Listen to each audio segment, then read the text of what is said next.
All right, Sarah, you had a chance at the Elks Lodge to have a meet and greet and then a debate. What did you think of that? I'm glad we had that opportunity. I wish there was more public engagement, right? I've seen a lot of the same faces come out to the Chamber of Commerce events and that one as well. And no, it was well done, and the questions were relevant, and it was good to hear everyone's ideas because I myself am voting, right? So I need to know who to vote for. Oh, right on. So did anybody change your mind? Yeah, a few people did change my mind, and I understand more people after seeing them. Like Mac Bain, for instance, I understood where he was coming from, right? He's coming from a sense of self-protection, doesn't want to, I'm not going to say names, am I? I'm not going to talk about names. Okay. Yeah, I understand a little more about how this goes. Well, we can continue. I talk about Mac all the time, and Okay. I thought that he was ready for the pasture, and I thought more consideration, not just for him, but just the thought of institutional knowledge not being thrown all out at the same time. No. Whether or not he's the best guy to keep, Yeah. I'm not sure. But what did he say at the debate that made you think that self-preservation? He talked about how council, how they instituted the process for you have to go and, talk to the city clerk and present your ideas before you appear, right? So they know what they're talking about because he doesn't want to get sued. And fair enough, right? We have a litigious society, but I think in Canada, we're far less like that. But I also believe myself, when you take a position like that, you're taking on the risk, right? And you have to just go with it. I don't see how people would get sued by having an open forum council Sheldon meeting speaking. Forget said he got sued by the North Bay Taxpayers Society. I don't know if that's gossip or if that's truth or any rate. Well, it's privileged inside the meeting to say what you want. Yeah. If you say things outside the meeting, then you can get sued. For sure. So I don't think there's any. I don't believe Mac is correct in thinking that having a person from the public speak opens then up the council or the councillors themselves to be the lawsuit. No, right. No, I don't believe that's true. I know some people have been upset with things in the press, or there's always, like Seth, right, on For Out Loud, getting bullied that way, right? That sort of thing. We live in a world today where people say things and they post things, and it can be very damaging to their careers, to their lives, to their relationships. Are you talking about social media commentary after somebody posts a story? Yeah, that sort of thing. Yeah. I think it's moving a little bit closer to the media outlets that have platforms that create opportunities for people to speak and comment. They are more and more responsible for it, and as it should be. Yeah, well, I kind of feel like there's two ways you can go about it. You can either close down or you can open up and have some trust, right? Just want to make sure my the mic's working. Okay, it is. Okay, I couldn't no see worries. your red. Yeah. Well, I've always been against people being able to speak without their name attached. So, anonymous comments are something I wouldn't really agree with anywhere. Yeah. Hard to police Facebook, but you need to if you create an environment for people to speak. You have to moderate, right? Yeah, for sure. But anything else at the debate that sort of caught your eye? Oh, yes. Is it Eric? And just to be clear, when you're talking about Max's comments about him being self-preserving, do you agree that is he overreacting, or what? You would like to see more people being able to speak at public? Yeah, definitely. Yeah, okay. I think that the public should be welcome. Yeah. I don't think it should wanted to be, underline that. chaos, right? Because that takes up everyone's time, Yeah. and there should be some rules Yeah. and structure. But people should be allowed to come and say, hey, this is going on. Or, like the contractors dropped off, like someone on, I think it's Ivanhoe, they dropped off all this equipment for infrastructure for the roads there. And that's been in that neighborhood on that street for months, right? And it's going to sit there. And apparently, I guess I'm learning as I go. I guess when you drop something off, sometimes you get paid for it, right? Things like that. So, yeah, anyways.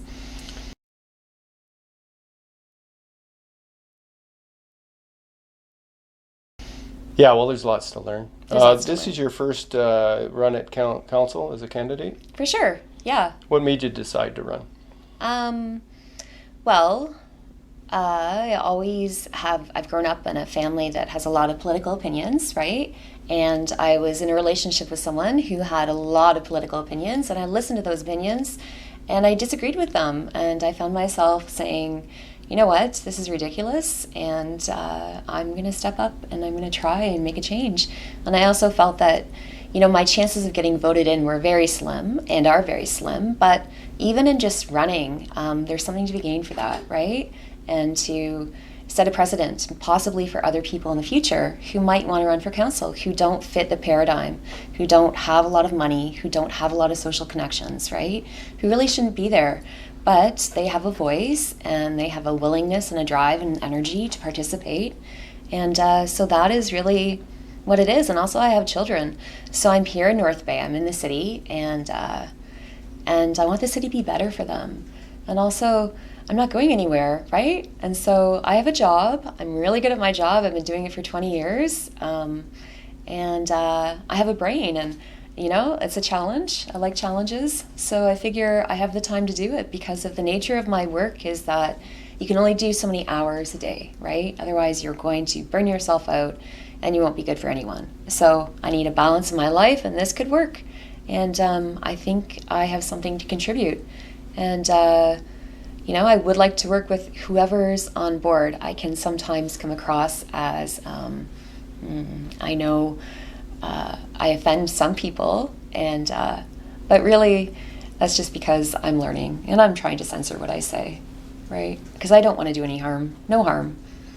What's the better way to go about things? Yeah. I know you sent me an email that was kind of accusatory. I know. And I'm very sorry about that. It's just, you have to see behind the scenes. And I didn't know you, and I didn't know what you deal with, right? And now I have an understanding of that. And the press, thank goodness we have you guys. You're doing a great job for us.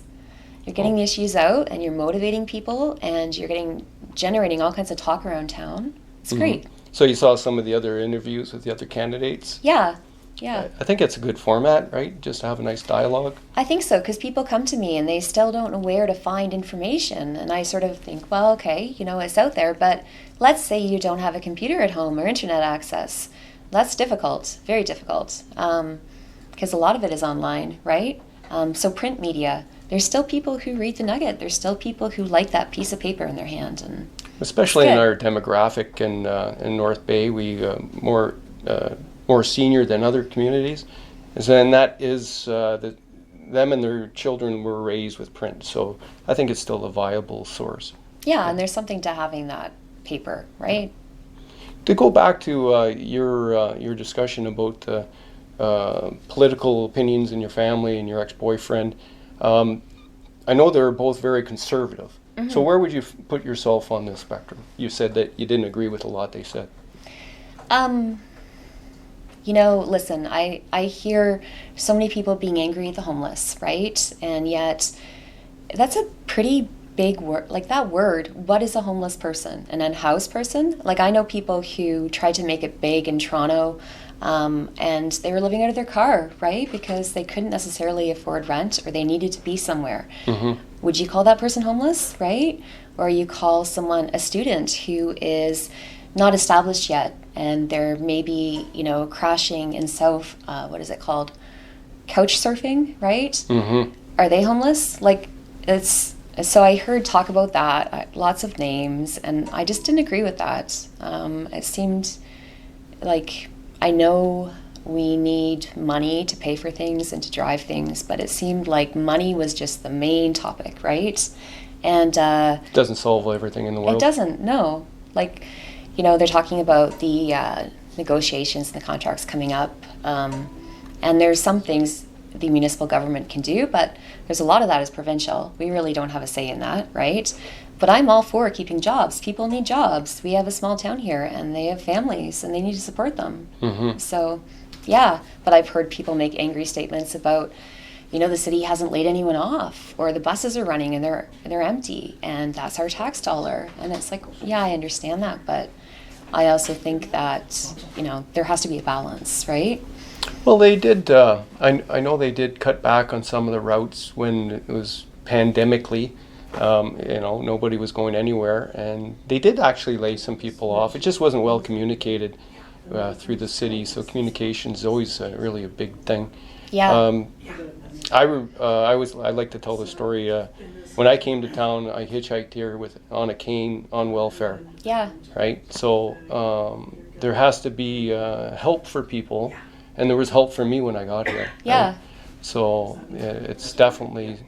I was momentarily homeless, I guess, but you need a little bit of support to get your stuff together, and through hard work you can pull yourself up. But there always needs to be that help for a lot of people. Yeah, and people usually have family and friends, but in the case where maybe you have an addiction and you've done some things and you've alienated your family and they're trying to protect themselves, then you don't. And so then they turn to the community. And I guess that is the language of being homeless versus unhoused, because now they look at it as the community is their home, right? But they just need the physical structure of the house, right? Yeah, and there's, like a lot of people are saying, there's a lot of different issues when you're talking about homelessness, addictions, and mental health. And there's just a need, I think, to tweak. We have a lot of resources, but maybe they're not tweaked in the right way. Yeah. And I think they're trying to do that right now. They are trying to do that. And, where does the money come from? Does it go into the mental health stream, or does it go to the addiction stream? It's because people do want to help, right? I think so. Yeah. What would you do if you got elected on council? What would be your first priority? Well, I'd like to meet people, right? And find out what it's all about. And my first priority would be to just get a general assessment of what's going on right now, because council is still sitting and they're still meeting and they're still making decisions, right? So you have to get caught up. Getting caught up is a big thing. Yeah. Yeah, when you first get on council, it's a tidal wave of information and policies and procedures and rules and Yeah, definitely. And so that is why we need a mix of new and old, right? You can't just have all new people. I wonder if we could have an election where there's the incumbents just face off for so many seats, and then there's new seats available for everybody else. I'm not sure. I don't know. Maybe. I don't know. It's every time you look at how to fix it, there's always an issue on that solution. Yeah, that's true. What do you think about the ward system? The word system, well, I think in theory, it's a really good idea, right? Would it be practical in North Bay? Are we big enough to have a word system where you have a candidate for each sort of geographical area, however you cut it up?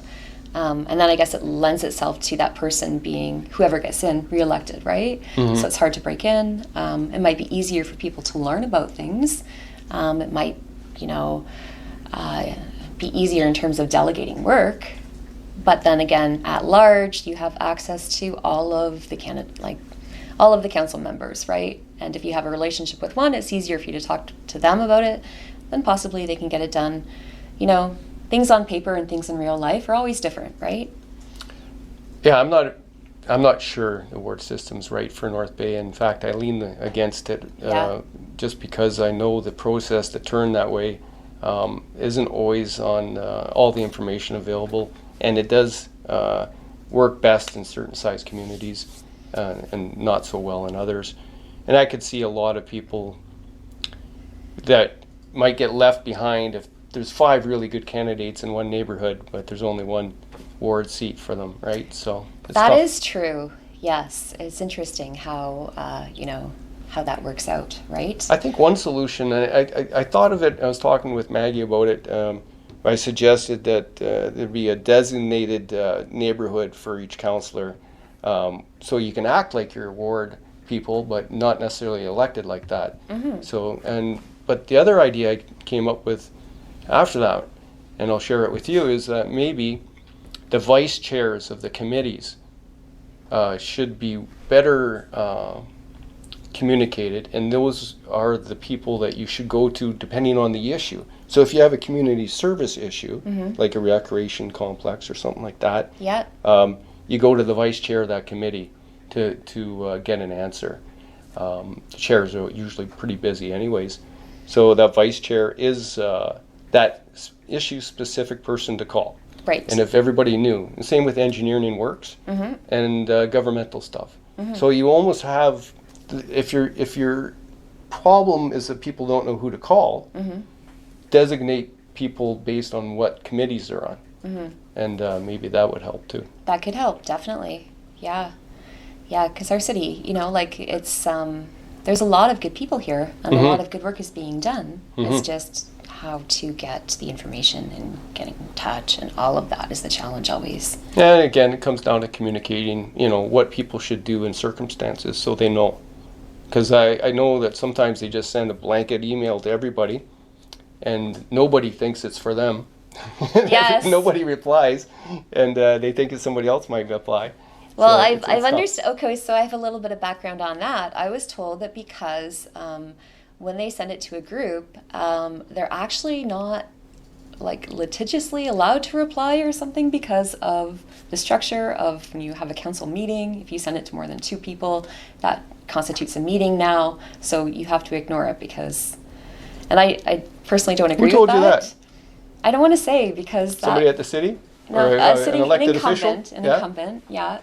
Well, I have to check on that. Maybe I'm wrong, but that smells like manure to me. Yeah, yeah, it maybe does smell like manure. I don't know. Thing is time, right? We only Yeah. have so much time. And I get it. I get time is precious and we want to use it well. We don't want to be sitting there for hours. But we do need to get things done, right? And so we got to step up. and do it. Yeah, well, when a citizen approaches everybody, it doesn't matter how they do it, somebody should help them, right? Yeah, Yeah. exactly. And someone, even if those people that get the email, those counselors, know where to forward it, so at least somebody deals with it, right? Yeah, yeah, for Yeah. sure. And that would erase some of the issues that people have. Well, what would you like to see change in the city? Like, is there something that you feel strongly about? Well, as far as council goes, I like the idea that the budget chief is voted on by the council members as their selection of the best possible budget chief. For sure. And but I do think the pecking order is important, that the top people should have first choice in the committees that they have. Second one, you know, like they do. But the budget part of it really should go to everybody, to somebody that they are confident can handle it for the first time. Yeah, I certainly would not want that the first time, you know. Yeah. I'd like to, you know, review it, but Yeah, and that's- you would more than likely, with the top designation, if elected to the top spot, you get to pick the committee you want to be on. right. So general government would where you'd want to be on there, and even though the budget chief would be the chair, you'd probably be the vice, right? So you still get a little chance to be involved directly with the budget, because that comes out of that committee. Yeah. Well, I have an idea. I think that we need to get a logistics business in North Bay because, you know, of course we have the highways, we have the airport, we have this intersection of the fiber optic cables, right? Like, why not? We could bring that here. What kind of logistics? What do you mean? Well, like Intel, we could steal them from Sudbury. That's the Amazon distribution Oh, company. okay, right, You right, know, right. like that could bring some jobs. Well, it is a gateway city, right? So, Yeah. not a bad idea. Yeah. Not a bad idea. Or even just bring more of the small businesses who might have suffered in Southern Ontario with the cost of rent and stuff, right, during the pandemic, and introduce them to our downtown and say, hey, we have space for you, you know, like come here, we'll give you some, because I think that the commercial property taxes for the downtown is less than in the other areas of the city. So there's some advantages to coming to North Bay for that, as well as all of the rest of it, right? Yeah, well, downtown's designated as a special area for people who want to invest in it, yes. Yeah, for sure. Deferred taxes and stuff like that. I think that's still going on. Yep. And what else? Excuse me. Yeah, and so then there's the Airbnb, right? The short-term rentals. What do you think of that? Well, I think everybody should have the opportunity to make income for themselves. A lot of people who don't have pensions and stuff need something to survive on. But I understand as well, you don't want to live next door to one, where if they aren't being properly regulated, it could ruin your life, right? you're at a summer, if you have a home on the lake and somebody turns their property into an Airbnb and you get new people in every weekend and some of them are good and some of them are bad, you know. Anybody that owns an Airbnb needs to be responsible for their guests for sure. And I think one of the key issues that are in contention is the fact that people who live in their homes that want to rent out like that in short term shouldn't have to pay $600 for that application process when they're going to be approved. So I think one of the options that council will have going forward when that comes up is that they can have a hybrid system. Whereas if you're only making so much and you're living in your home, you don't have to go through the whole process or not pay the total fee. Yeah, and then if you step back from it too, though, then you look at the availability of housing. And so here's the other twist on that is if people are diving into the Airbnb market, there isn't going to be as many apartments available, right? And so that's a concern, but you can't dictate that. That's someone's individual choice, right? Yeah, that's true. Well, I think there's some good projects coming up for developing more apartment opportunities, which might take some pressure off. That's true, yeah. I don't know. What kind of house do you live in? So I have a single residence. I'm on Algonquin, and I am across from some, I would say they are more affordable apartments for people. Right. And, and I see all kinds of folks that come and go. And I know people live there, they've sold their homes and they're hoping to cash in on the pandemic prosperity and they want to, wait it out and buy something when the prices drop. And then there's people there who are on social assistance and ODSP, and then there's the dumpster divers and stuff like that. And it's a whole mishmash of people. Yeah. Is it safe enough or? You know what? I think because I'm on a very busy street, it actually is somewhat safe, but I'm also smart about it in that I, keep things locked, right? I'm not going to leave my door open. And, you have to be common sense wise a little bit too, right? Well, I'm even locking my door now in Corbeil and I'm on the highway. It's for about 18 years I never locked the door. Yeah. But, that's part and parcel to... I grew up in Birchhaven, and we didn't lock our door, but we should have, because I would have friends come in and wake me up in the morning and, maybe... Oh, yeah, for sure. Lock them out.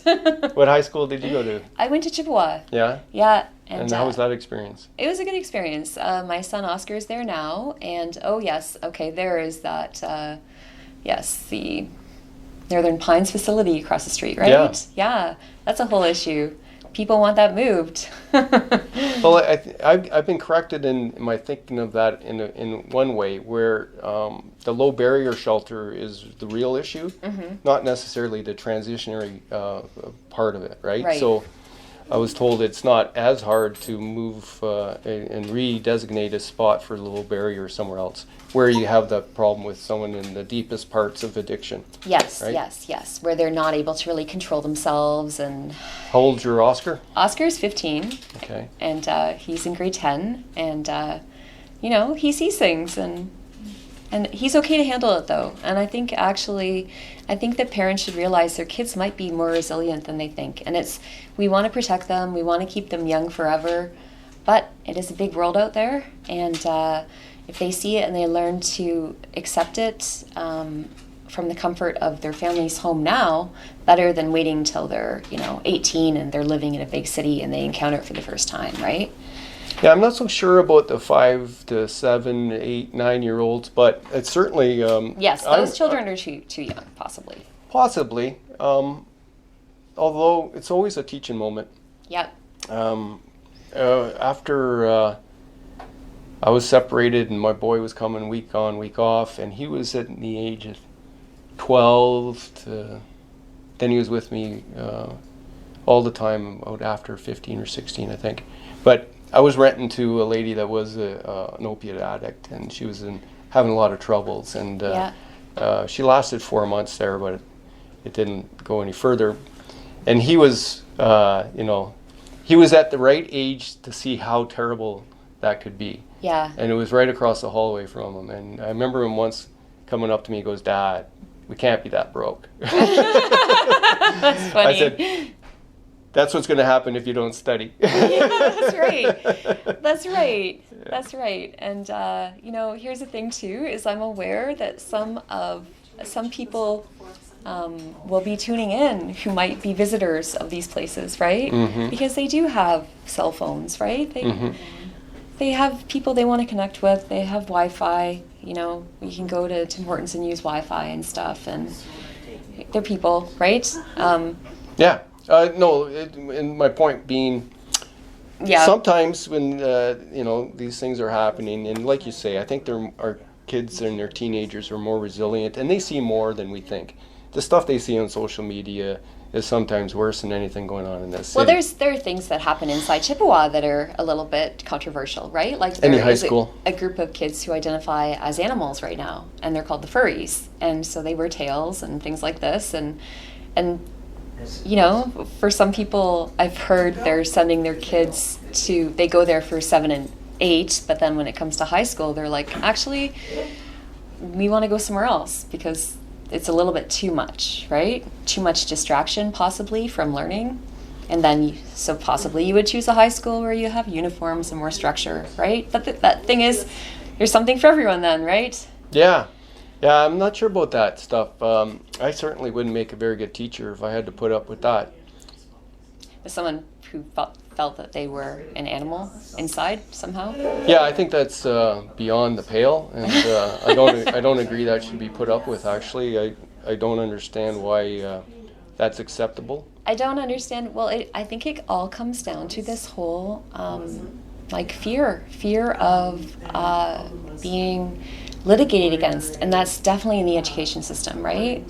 Like, you know, I never taught full time, but I did dabble in, I was in primary junior classrooms, and I was in the designating disabilities classroom, and I taught overseas, and yeah, you know, like, they don't want to meet with students with the door closed, that's for sure, right? Well, yeah, for sure. It's I was with the Minor Hockey Association. We had to make sure we had a buddy system for all the adults or anybody helping out with a team, because you really don't want to get put in that position where you're sued for sure, or there could be a possibility of harm nobody else can witness, right? So you got to take that stuff serious. But I think I don't think no barking or no meowing in the high school is a bad rule.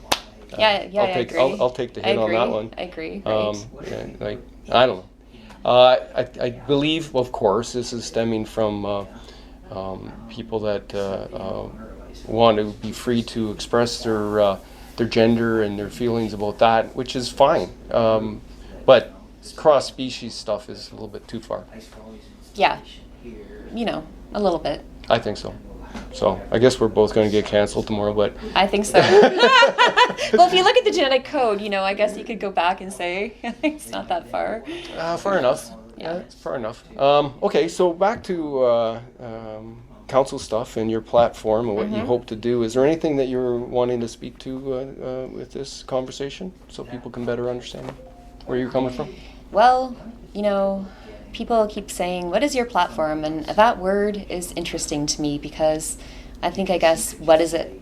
What are my beliefs? Where do you stand on? What do I stand on? Yeah. Well, I want to protect our water, for sure, our source water. And, you know, I'm in favor of the short-term rentals, but with restrictions and bylaws, and maybe not the fee. The fee seems like a little bit too much at this time, but anyhow, and you know, I would like to accommodate the unhoused because they're here, and we can't force people to live like us, and as long as they will, you know, try to accept more responsibility and like don't trash the bathrooms, right? Let's give them some proper bathrooms. Let's possibly bring in public lockers because I'm told that they dig holes in the ground to keep their belongings safe, right? And that is a reason that they don't want to go to the lower barrier shelters because things get stolen, or they could be right next door to someone who, you know, they feel not safe, right? Because they have those feelings as well. So there's that. I would like to work on downtown. You know, I understand there are many groups who already have things in the works for downtown, and that's great. And I'd like to see their plans and support them.